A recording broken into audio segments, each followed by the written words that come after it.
Welcome to our channel. Jogi Ramesh గారి ఇంటిపైన జరిగిన దాడిలో ఇప్పుడు అంటే పెట్రోల్ బాంబులు వేయటం జరిగింది. ఇప్పుడు ఆ పెట్రోల్ బాంబులు ఎవరు వేశారు, మాస్కులు పెట్టుకొని మరి వేశారట, వారు ఎవరు ఒకసారి డిస్కస్ చేసే ప్రయత్నం చేద్దాం. ప్రస్తుతం స్టూడియోలో జర్నలిస్ట్ సిఎస్రావు గారు ఉన్నారు, వెల్కమ్ చెప్దాం. Hello sir. హలో సార్, ఇప్పుడు అంటే ఆ మాస్క్ పెట్టుకున్న పర్సన్ గురించి డిస్కషన్ నడుస్తున్నాయి, ఎవరంటారు? ఇప్పుడు జోగి రమేష్ ఇంటి మీద అలాగే అంబటి రాంబాబు ఇంటి మీద దాడులు చేశారు. వైఎస్ఆర్ కాంగ్రెస్ పార్టీకి సంబంధించినటువంటి వాళ్ళు ఏం చెప్తున్నారంటే తెలుగుదేశం పార్టీ వాళ్ళు దాడులు చేశారు అని చెప్పి వాళ్ళు అనుమానిస్తున్నారు, అదే చెప్తున్నారు. సరే, ఇప్పుడు జోగి రమేష్ ఇంటి మీద జరిగినటువంటి దాడికి సంబంధించి వాళ్ళు కొంతమంది రాళ్ళు వేశారు, కొంతమంది పెట్రోల్ బాంబులు వేశారు. ఓకే. సో ఈ పెట్రోల్ బాంబులు వేసిన సందర్భంగా జోగి రమేష్ ఇల్లు తగలబడింది. ఆయన ఆ సమయంలో కోర్టులో హాజరు కావడానికి చిత్తూరు వెళ్ళారు, తర్వాత వచ్చారు, ఇంటి దగ్గరికి వచ్చారు. ఆ తర్వాత కేసులు ఫైల్ చేశారు. అటు జోగి రమేష్ మీద కేసులు ఫైల్ చేశారు, అలాగే జోగి రమేష్ ఈ దాడులు చేసినటువంటి వాళ్ళ మీద కంప్లైంట్ చేస్తే పోలీసులు విచారిస్తున్నారు. ఓకే. విచారిస్తున్నటువంటి క్రమంలో ఆ పెట్రోల్ బాంబులు ఎవరు వేశారు, సహజంగా అక్కడికి వెళ్ళి నిరసన కార్యక్రమాలు తెలియజేస్తున్నారు. ఎవరు జోగి రమేష్ ఇంటికి వెళ్ళి తెలుగుదేశం పార్టీకి సంబంధించినటువంటి వాళ్ళు నిరసన వ్యక్తం చేస్తున్నారు. ఎందుకు? జోగి రమేష్ ఏమన్నారు, కొవ్వు బట్టి ఉన్నారు, కొవ్వు తగ్గించుకున్నాడు అంటే సక్రమంగా ఉంటాడు అనుకున్నాను, కొవ్వు తగ్గింది కానీ సక్రమంగా లేడు అని చెప్పి లోకేష్ గారి గురించి అన్నారు. సో దాంతో తెలుగుదేశం పార్టీ క్యాడరు రియాక్ట్ అయ్యి వాళ్ళ ఇంటి మీద దాడి చేసే ప్రయత్నం చేసి అక్కడికి వెళ్ళి దాడులు చేశారు.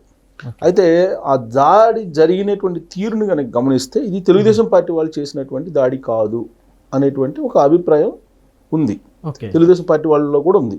అంటే ఇక్కడ బురద జమ్మే ప్రయత్నాలు ఏమైనా చేస్తారనుకోవచ్చు. ఇప్పుడు అదే అనుమానం వ్యక్తం చేస్తున్నారు తెలుగుదేశం పార్టీ వాళ్ళు. ఎందుకంటే సహజంగా తెలుగుదేశం పార్టీ వాళ్ళు ఇలాంటి దాడులు చేయరు, ఇలా దాడులకి పూనుకోరు, వెళ్ళరు. ఒకవేళ నిరసన వ్యక్తం చేయాలనుకున్నా గాంధీ మార్గంలో నిరసన వ్యక్తం చేస్తారు తప్పితే ఈ పెట్రోల్ బాంబులు వేసి తగలబెట్టేటువంటి సంస్కృతి తెలుగుదేశం పార్టీ క్యాడర్ కానీ తెలుగుదేశం పార్టీది కానీ కాదు అనేటువంటి ఒక అనుమానం అయితే ఉంది. అందుకే దాని మీద విచారణ చేయండి అని చెప్పి చంద్రబాబు నాయుడు గారు కూడా ఆదేశించారు. అసలు ఏం జరిగింది దాని మీద విచారణ చేయండి అని. ఆ క్రమంలో ఈ సీసీ కెమెరాలో ఉండేటువంటి ఆ ఫుటేజ్ని బయటికి తీశారు. ఫుటేజ్ని బయటికి తీసినప్పుడు వీళ్ళందరినీ ఐడెంటిఫై చేస్తున్నారు, ఎవరెవరు ఈ దాడిలో పార్టిసిపేట్ చేశారు. ఈ దాడిలో పార్టిసిపేట్ చేసినటువంటి వాళ్ళు ఎవరు, తెలుగుదేశం పార్టీ క్యాడరా లేదంటే అదర్ దాన్ తెలుగుదేశం పార్టీ వాళ్ళు ఉన్నారా, దీని మీద వాళ్ళు ఇన్వెస్టిగేషన్ చేస్తున్నారు. జనరల్గా ఏదైనా దాడి జరిగినప్పుడు ఏమవుద్ది, క్లూస్ టీమ్ వెళ్తుంది, తర్వాత బాంబ్ స్క్వాడ్ వెళ్ళిద్ది, ఇట్లా వాళ్ళ ప్రాసెస్లో వాళ్ళు పోలీసులు ఎంక్వైరీ చేస్తారు.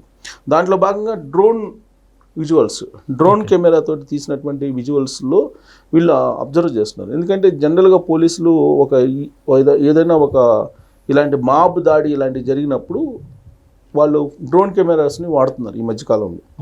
సో డ్రోన్ కెమెరాది ఫుటేజ్ని తీసి వాళ్ళు చెక్ చేస్తున్నప్పుడు ఒక మాస్క్ పెట్టుకున్నటువంటి పర్సన్ కనిపించాడు. ఆ మాస్క్ పెట్టుకున్నటువంటి పర్సనే పెట్రోల్ బాంబు ఆ ఇంటి మీద విసిరేశాడు అనేది వీళ్ళు ప్రాథమికంగా పోలీసులు ఐడెంటిఫై చేసినట్టు తాజాగా వస్తున్నటువంటి సమాచారం. ఓకే.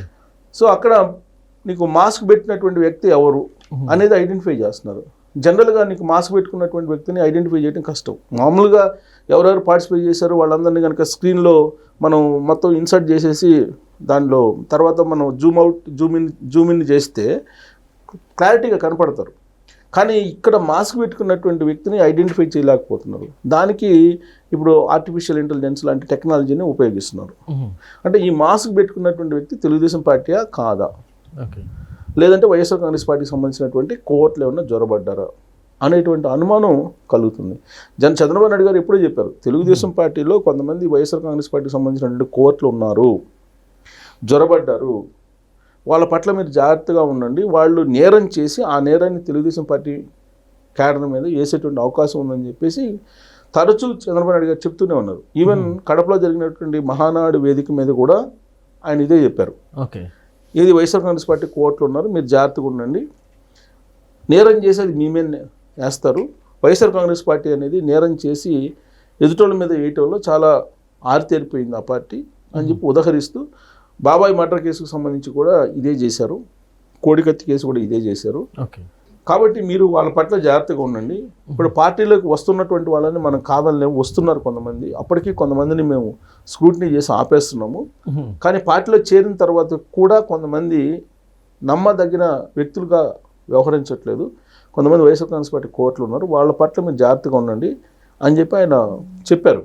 సో ఇప్పుడు గుంటూరులో జరిగినటువంటి లేదా కృష్ణా జిల్లాలో జరిగిన 2 సంఘటనలు తీసుకుంటే అటు జోగి రమేష్ అలాగే అమ్మటి రాంబాబు ఇంటి మీద జరిగిన 2 దాడులను కనుక మనం చూసుకుంటే కనుక ఇప్పుడు అమ్మటి రాంబాబు ఇంటి మీద దాడులు జరిగింది, కానీ అక్కడేం పెట్రోల్ బాంబులు ఇసరులా. అలాగే మహిళలు వచ్చి నిరసన వ్యక్తం చేశారు, అమ్మటి రాంబాబు గారి వాహనాన్ని అడ్డుకునేటువంటి ప్రయత్నం చేశారు. ఎక్కడా కూడా వాహనం మీద దాడులు చేయటం లేదా ఆయన మీద అత్యాచారం చేయటం అనేది కనిపించలే, కానీ అత్యాచారం చేశారని చెప్పి కేసు పెట్టారు వీళ్ళు. ఓకే, ఎందుకంటే మాబుగా వచ్చారు కాబట్టి సహజంగా మా అత్యాచారం చేశారని చెప్పి పెడతారు. కాకపోతే అక్కడ మేము గాంధీ మార్గంలో నిరసన వ్యక్తం చేయడానికి వచ్చాము, ఆయనే దురుసుగా వ్యవహరించాడు అనేది మహిళలు చెప్తున్నారు, తెలుగుదేశం పార్టీ మహిళలు. కానీ అమ్మటి రాంబాబు గారు ఏం చెప్తున్నారు, మా మీదకి వచ్చి అత్యాచారం చేయబోయారు అని చెప్పి ఆయన చెప్తున్నారు. సరే, ఎవరు చెప్పేది వాళ్ళు చెప్తున్నారు. కాకపోతే ఎక్కడా కూడా ఈ పెట్రోల్ బాంబుల సంస్కృతి లేదా తగలబెట్టే సంస్కృతి, బాంబులు వేసే సంస్కృతి ఎక్కడ లేదు. ఓకే, కొన్ని ఫ్యాక్షన్ ఏరియాలో తప్ప, నీకు పల్నాడు లాంటి ఏరియాలో తప్ప గుంటూరులో కూడా ఇట్లా పెట్రోల్ బాంబుల సంస్కృతి లేదు. కానీ ఈ పెట్రోల్ బాంబుల సంస్కృతి ఎక్కడి నుంచి వచ్చింది అనే దాని మీద ఇప్పుడు పోలీసులు బాగా ఇన్వెస్టిగేషన్ చేస్తున్నారు. ఎందుకనంటే తెలుగుదేశం పార్టీ క్యాడర్ పెట్రోల్ బాంబులు వేసి తగలబెట్టే అంత కృష్ణా జిల్లాలో కానీ గుంటూరు జిల్లాలో కానీ అంతగా ఉండరు, దాదాపుగా ఉండరు. అందుకే వీళ్ళు పర్టికులర్గా పిన్ టు పిన్ ఆ దాడిలో పాల్గొన్నటువంటి వాళ్ళు మొత్తం ఎంతమంది ఉన్నారు, ఎవరెవరు ఏంటి అనేది మొత్తం ఐడెంటిఫై చేస్తున్నారు. కేసులు పెట్టారు. కేసులు పెట్టి విచారణ కొనసాగిస్తున్నారు. కాకపోతే ఆ ఒకే ఒక వ్యక్తి, ఆ వ్యక్తి ఎవరు, మాస్క్ పెట్టుకున్నటువంటి వ్యక్తి అనేది పోలీసులకు పెద్ద ఛాలెంజింగ్గా మారింది. దీన్ని విచారిస్తున్నారు. దీన్ని విచారిస్తూ చంద్రబాబు నాయుడు గారు చాలా క్లియర్గా చెప్పారు, లా అండ్ ఆర్డర్ అనేది ఇంపార్టెంట్ రాష్ట్రంలో. లా అండ్ ఆర్డర్ లేకపోతే మీకు పెట్టుబడులు రావు, ఉపాధి అవకాశాలు ఉండవు, ఉద్యోగాలు రావు. కాబట్టి పార్టీలకు అతీతంగా ఈ కేసుని మీరు డీల్ చేయండి, అసలు ఎవరు పార్టిసిపేట్ చేశారు అనేది తేల్చండి అని చెప్పారు.